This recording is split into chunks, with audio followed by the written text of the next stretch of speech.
As I'm recording this, we are a few days away from inaugurating Donald Trump for the second time as our president of these United States of America. I'm sure I don't have to tell you this, but a lot of people are celebrating and a lot of people are scared. I'm one of the scared people.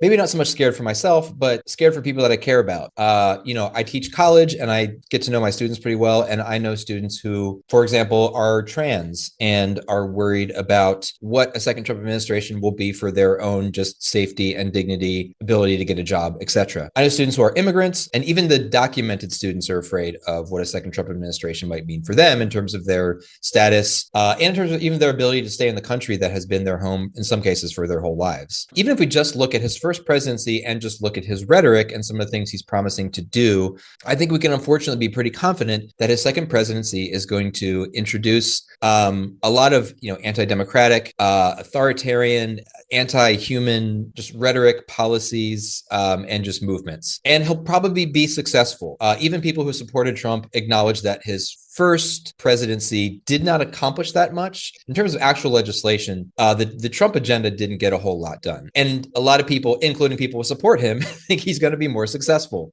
this time. And, I think for those of us who really care about democracy, who value human dignity, who think everyone should be treated kindly and that everyone has a place in society, I think these are going to be pretty dark times. But that's not actually what I want to talk about today. What I want to talk about today is just kind of getting some ideas on the table and some thoughts out there about what a resistance to the threat of creeping authoritarianism and anti-democratic values. As someone who studies history, there have been plenty of times, both in American history and in other countries, when authoritarian ideas became really popular and had really, really damaging consequences. So it's something I've been thinking about a lot. And I just kind of want to share some of my thoughts on that. Basically, I have five, what I'm calling rules of engagement. I'm calling them rules of engagement for two reasons. One, because it's kind of like a military term. As you'll find out, I'm not a very militant person. I don't like violence.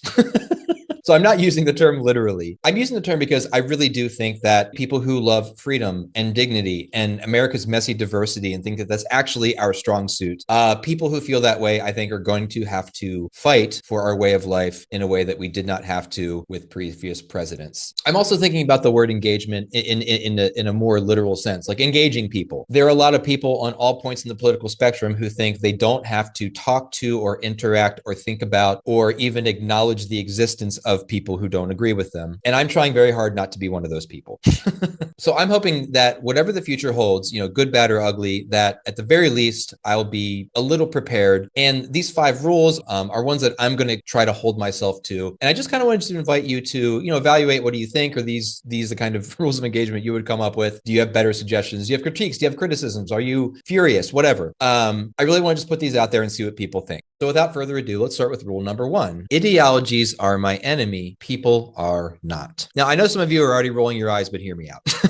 I'm going to try as much as possible to not other people. Let me explain what I mean by that. Otherness is a sociological concept exploring how groups build collective identities by excluding the other, those viewed as inherently and uniquely different. Othering, then, as a verb, is developing mental, social, and political structures to define and identify the other, often to justify exclusion, persecution, or violence. I probably don't have to tell you this, but othering, I think, is really just central to how Trump operates and how a lot of people he surrounds himself also operate. Everyone who disagrees with us is an enemy. All leftists are vermin. Immigrants from impoverished countries are coming from shithole countries. This is simply a tiny smattering of some of the colorful things that our president has said about those who are not like him and or those who don't support him. However, and I'm saying this as a progressive myself, I see a lot of people on the left as well doing the same things. Here are a few examples of what I'm talking about. All cops are bastards. No Zionists allowed. I'm cutting off all my Trump supporting friends and family. Why do I have a problem with this? Because it is dehumanizing. It's fighting fire with fire. You're trying to counter someone else's exclusionary and othering language and rhetoric with your own exclusionary and othering language and rhetoric. You are refusing to see the humanity of those that you disagree with, which is exactly what Donald Trump and a lot of people he surrounds himself with do. Now, I'm just saying this again as a progressive that I want to resist this rhetoric regardless of who's saying it. Whether it's people I agree with or people I disagree with, when I encounter dehumanizing rhetoric, I want to call it out. I really want to stand up to it as morally unacceptable, ethically hypocritical, and honestly a little emotionally immature. It feels really good to say I'm right and they're wrong, and because I'm right, I can stop talking to these people. And if I'm honest with myself, I've done that too to some degree. I think all of us have in the past 10 years.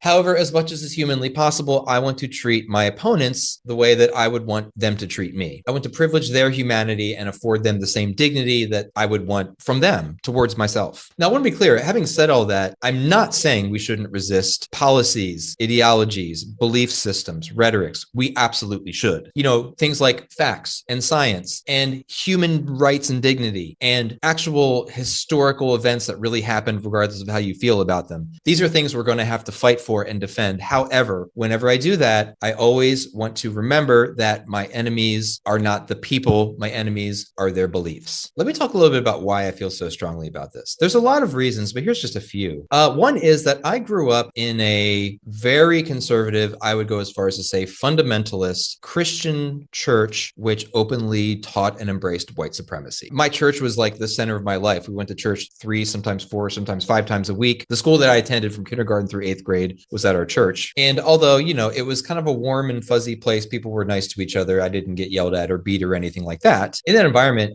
you know, we believed that God was on our side, that we were right and that everybody else was wrong. And othering was such a part of how we did life that it like wasn't even questioned. We were constantly going around separating clean from unclean, right? We're the good people, they're the bad people. We are righteous, they are unrighteous. That kind of fundamentalist thinking is something that is attractive to all kinds of people. And I see people on both the left and the right who are doing it. And I'm saying, as someone who considers himself more on the left, I really want to try to not do that, regardless of the degree to which the people that I disagree with. And a lot of what I see in some progressive circles is just kind of like leftist fundamentalism. If I say to myself, I can't talk to, think about, interact with such and such people, you know, for whatever reason, that's fundamentalist thinking. I'm good, they're bad. I love America, they hate America. And that is literally the tribal anti-human mentality that has led to virtually every problem the human race faces on a global scale. Now, I'm not necessarily talking about like being best friends. Like most people, my friends are generally people who think like I do. And I think maybe that's okay. The issue for me is this absolute kind of blanket statement. I'm not going to listen to anything these people have to say. I'm not going to reach out or interact. I'm just going to silo myself in this world where everything around me makes me happy and comfortable. But again, this does not mean that we should not stand up and resist. I'm not saying that people who are actively being abused or repressed or repressed should just smile and be nice. But at the end of the day, if you embrace the dehumanizing tactics of your opponents, how are you any different from them? Which is why, as I mentally, emotionally, and spiritually prepare myself to resist the Trump agenda, I want to make sure that people are not my enemies, ideologies are. My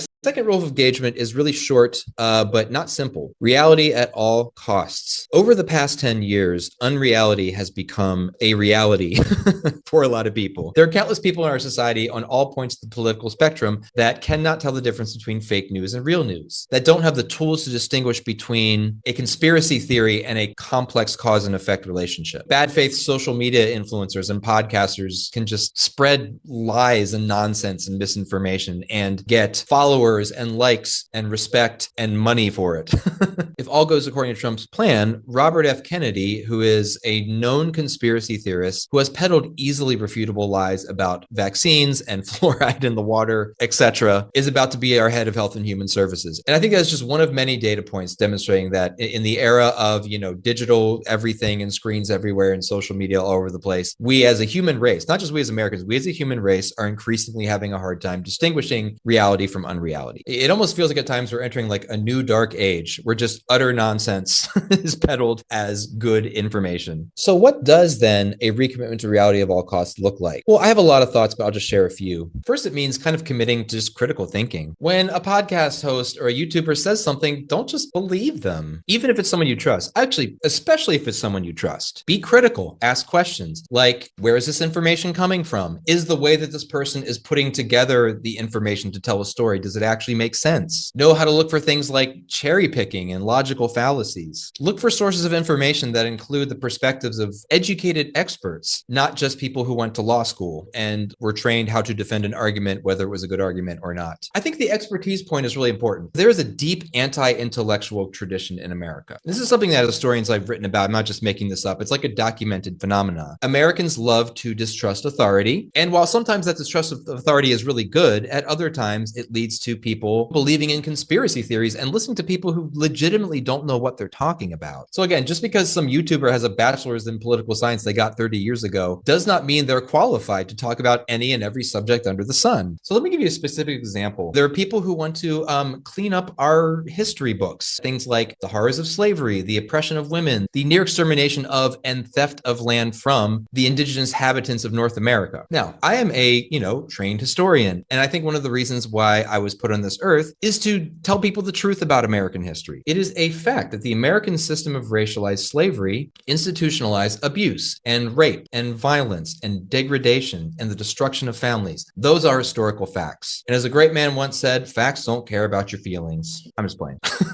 Now, sure, we can have a debate over how to present those facts, how to shape them in a larger narrative of American history. And, over the past 4 years in particular, all over the country, there have been state legislatures and state boards of education that have come to be dominated by people who, to be really blunt, don't want white people to feel bad about the past. Honestly, when I teach, I tell my students, no one should feel bad about the past, but we should all feel responsible to know what happened and to understand how what happened in the past still shapes us today. And I can promise you, as someone who has studied this in a professional academic setting, racialized slavery still shapes our lives every day. And an honest accounting of history is going to hold to that and say, no, this is not an opinion, this is a fact. Here's the data backing it up. In this era in which disinformation and misinformation has become so common, I want to make facts sexy and cool and countercultural again. I really want to see particularly more Gen Zs and Alphas looking at, the older generations and seeing the craziness they're doing, the QAnon and the Stop the Steal and all of this other stuff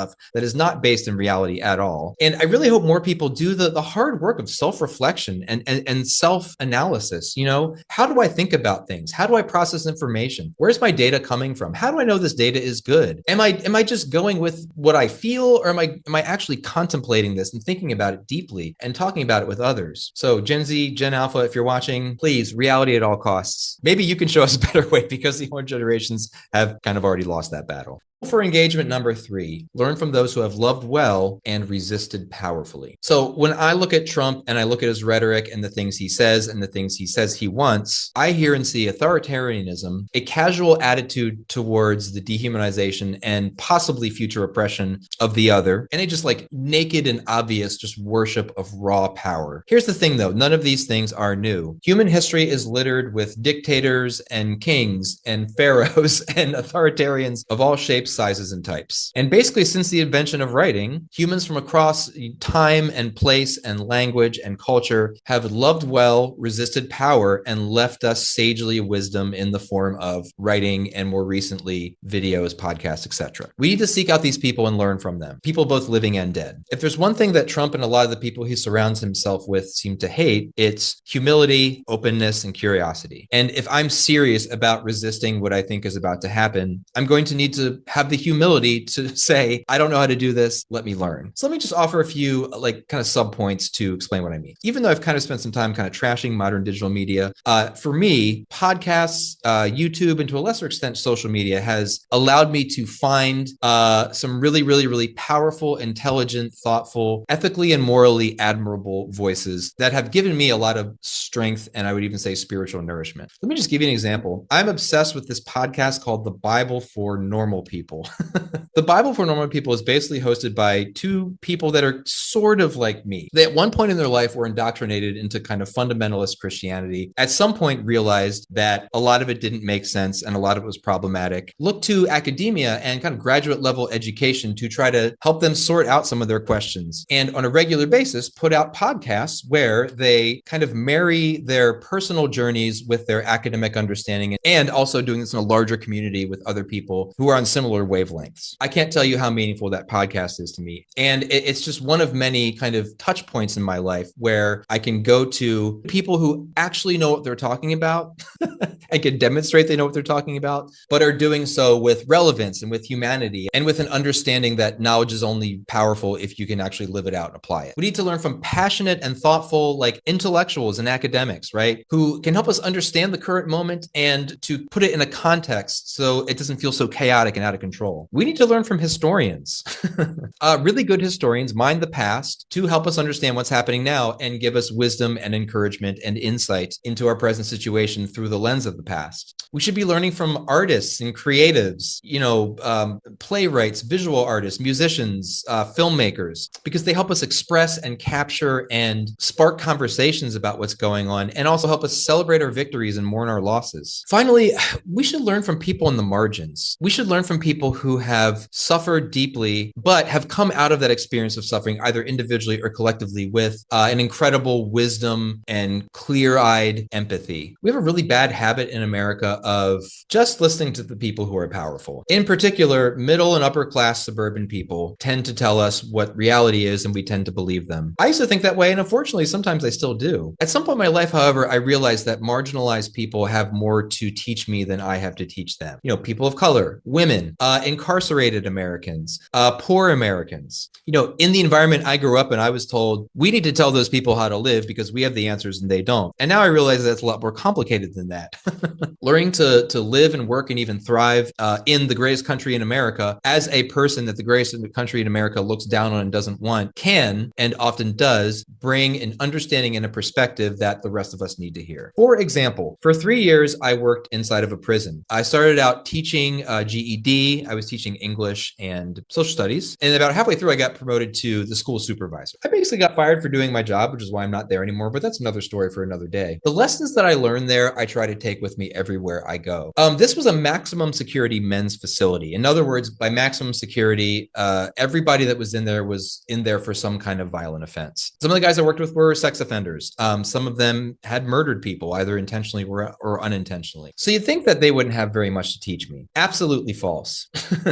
I came home every day feeling humbled. Every day I worked there, I saw men of various ages, various races, working together to better themselves, encouraging each other when they were struggling, really like looking out for and loving each other and trying to build a little community and family. And all of this was taking place in the most horrifying, dehumanizing, vile places I have ever been in my life. And that is what, middle class and or just comfortable people miss out when they don't listen to people. I mean, another example is Black women. I was raised in an environment where Black women were probably at the bottom of the social totem pole.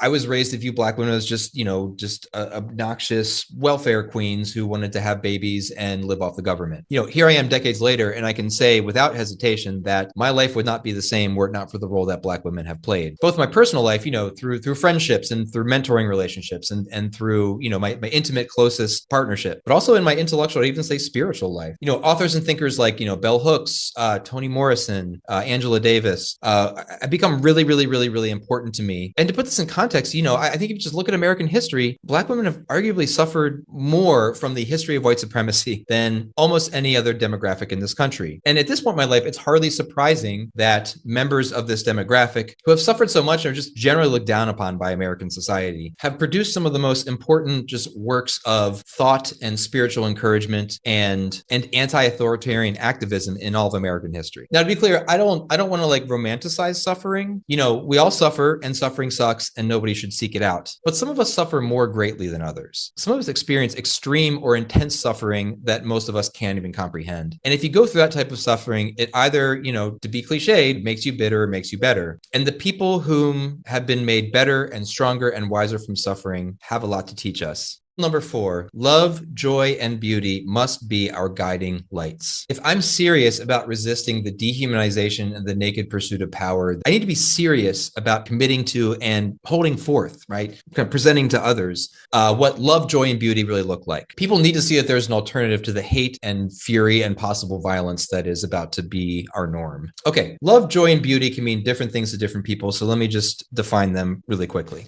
I'm going to read to you a definition of love that I did not come up with. This was M. Scott Peck, who was a pretty like influential psychiatrist and writer and speaker in the kind of mid 20th century. Here it is: the will to extend oneself for the purpose of nurturing another's spiritual growth. That's it. Now, I realize that the word spiritual might be triggering for some people if you're like a secularist or an atheist or like an ex-evangelical or whatever. For me, spiritual is a kind of a holistic term that just captures what it means to be human. When human beings are flourishing, when they are connected with each other, and if they so choose, to a higher reality or power, and there's cooperation and community and dignity and love, that to me is a spiritually nourishing environment. And this is the kind of love that I want to see more of in public. Like, imagine if like our politics, like the actual policies that we passed, you know, our economic policies, our immigration policies, what if all of them were reoriented and, you know, reconstructed to put human flourishing and decency and what's best for as many people as possible at the center of it, instead of just what's best for a very small number of people. I realize that is completely countercultural to the kind of politics we see right now on both sides of the aisle, but this is part of what I'm doing here, right? This is part of what resistance looks like for me, is staking out a territory and saying, okay, this is the way things are going, but this is the way that I want things to go, and I'm going to do as much as I can to try to see that happen. I'll also say that if you're serious about love, you're going to be serious about diversity. If you really love the human race, you acknowledge that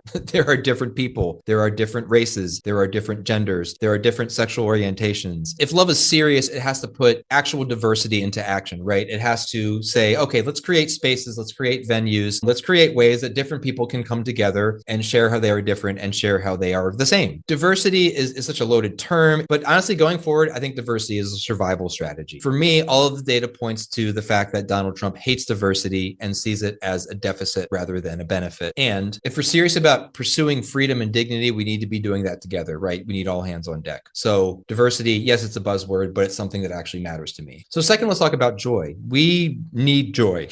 And by joy, I don't mean like consumerist, middle-class, suburban contentment, right? I have everything I need. My family is good. Joy is not the ability to buy whatever you want whenever you want it. Nor is joy some like, you know, smiley, happy, like everything is fine, I'm just going to ignore all the bad stuff. It's not what I'm talking about. To quote the British punk band Idols, joy is an act of resistance. Joy is a choice. It's an internal orientation. It is a decision to face the awfulness of life that we all experience with a clear-eyed understanding of what is important and what is not. And despite all the bad, find what is good and celebrate that. Let me give you an example from some of the stuff that I teach on in some of my classes. So in several of my classes, I give a lecture on the history of hip hop culture. Open up a web browser and Google South Bronx 1970s and look at the pictures. New York City, in particular the South Bronx, was absolutely the worst, most bombed out, most destroyed, most decayed, most violent urban center in America. People all over the country who had never been to New York City or even any city knew what the South Bronx was because its destruction and devastation made such international headlines. And yet that is the environment that gave us hip hop culture. Hip hop culture started out as a bunch of kids, mostly Black and Puerto Rican kids, living in neighborhoods where in some cases 90% of the buildings had been destroyed by fire. Hundreds of thousands of people, mostly white people with money, had left the city over the course of several decades. Gangs were everywhere. Drugs was rampant. Violence was an everyday occurrence. And they got together with some spray paint and some turntables and some cardboard boxes for breakdancing on and created a joyful, beautiful, life-affirming culture, which has literally changed global youth culture. That's the kind of joy I'm talking about. Joy that celebrates the beauty and endless creativity of humanity. Joy that spreads laughter. Joy that kind of acknowledges that so many things around us are absurd and ridiculous, and sometimes we just need to laugh at the absurdity and ridiculousness. Third subpoint, beauty is so important. Beauty is not a luxury. It's a necessity, a need. We need to fill our souls with good music and good literature and good poetry and good art and good theater and good film. You know, it's a cliche, but again, beauty is in the eye of the beholder. We all think different things are beautiful, and that's fine. The important thing is, do you value beautiful things? Do you seek them out? And to kind of tie everything in, do you understand and realize that love and joy and beauty, that they all come together, right? They're three different things that all tend to come as a package deal. And if we're going to survive a potential threat to our basic humanity, we're going to need things that fill us with warmth and wonder and connection. Number 5, this is probably my longest rule, but my shortest explanation. Actively build intentional, diverse, humanist spiritual communities. Regardless of what point on the political spectrum you are, I think loneliness, alienation, and just senses of loss are really driving our politics. And I think to address that, we need to explore kind of new and or experimental forms of community. So let me just take that rule of engagement and kind of break it down and look at each of the words and tell you what I mean by that. So actively build. In an ideal situation, feelings of community develop organically. And those of you watching this, maybe you've had very little community in your life, maybe you've had some, but I'm hoping that everyone watching this can at least imagine to be surrounded by people who you care about and who care about you. And whether you are already a part of that community or multiple communities or none, I think we need to be actively building those types of communities, which brings us to the second part of that, which is intentional. The kind of communities I'm envisioning, I think are not going to happen naturally or organically. I think maybe we need to pursue them and build them up. If you build it, they will come. That's a reference to an old person movie. The next word is diverse. The last thing that the elites of this country want to see is voluntary communities that unite people across all kinds of divides. I think we need more people who are willing to show and prove and go out of their way to build structures and times and places for people to come across these divides and demonstrate that no, love is actually more powerful than hate. And community is messy. Anytime you bring together a group of people, you will have different ideas and feelings will be hurt and people will feel left out and others will feel more invested than others and all of that, right? But I want to be part of a movement that shows the world that love beats hate and that bringing people together across these lines is a better alternative to retreating to your corners where everybody looks and acts and thinks like you. The next word is humanist. I think that people are important, that human dignity and rights and respect are important, and that we're living through a period where those kinds of ideas are becoming less and less popular. Our shared humanist has to be celebrated and fought for and really privileged in community. The next word is spiritual. So when I think of a spiritual community, I think of a community that is not tied down to a religious or spiritual dogma or teaching or anything. I'm thinking of communities with what some people have called polydoxy, right? Orthodoxy is like, this is one thing, everybody should believe that. Polydoxy is like, well, there's all kinds of beliefs you could have. What if we got together and tried to understand what other different people believe without trying to convert each other and just hearing and listening and doing this together with the common goal, common spiritual goals that we can all agree with, like becoming more loving, pursuing contentment, being empathetic, feeling at peace, being able to sit in a room with your own thoughts without completely losing your mind, right? These are things that I think all of us to some degree struggle with, and all of us agree that we would be happier people if we had these things in our lives. And when I say spirituality, that's what I mean. Environments where people have different beliefs and respect each other, but are united around the common goal of human flourishing. The last word is communities. Right now in America, if you're a person who believes in human flourishing, who thinks that pursuing inner peace and pursuing loving relationships and friendships and allyships, if you think that there is some kind of reality bigger than us, whether that's a spiritual reality or a kind of moral or ethical reality, if you believe in one or two or all of the things I just mentioned, what kind of social structures are there available for you to enter into to pursue these goals? Well, of course, there's organized religions. There are more churches and more sects and denominations of various religions and faiths in America than quite possibly anywhere on planet Earth. However, a lot of us, including myself, are just done with organized religion. We just don't want anything to do with it anymore. I think of people like Martin Luther, who, in the 1500s was just like, everything about the Catholic Church is terrible. And that's how a lot of us feel about organized religions. Again, not trying to attack anyone's beliefs. Your beliefs are your beliefs and I respect them. I'm just saying that the older I get and the more people I meet, I find so many people who care about spirituality, who care about human flourishing, who care about community, who care about developing inner peace. And there's no institution they can go to. And if they do go to those institutions, all they find is disappointment, me included. So I think more of us need to create those spaces. And I just have to believe that like-minded people across this country are either doing this right now or have done it or are about to do it. So there they are. There are my 5 rules of engagement for mentally, emotionally, spiritually preparing for a second Trump administration. I really, really, really want to hear and see what you all think of this. I'm open to criticism, I'm open to critique, I'm open to encouragement, whatever you want to say.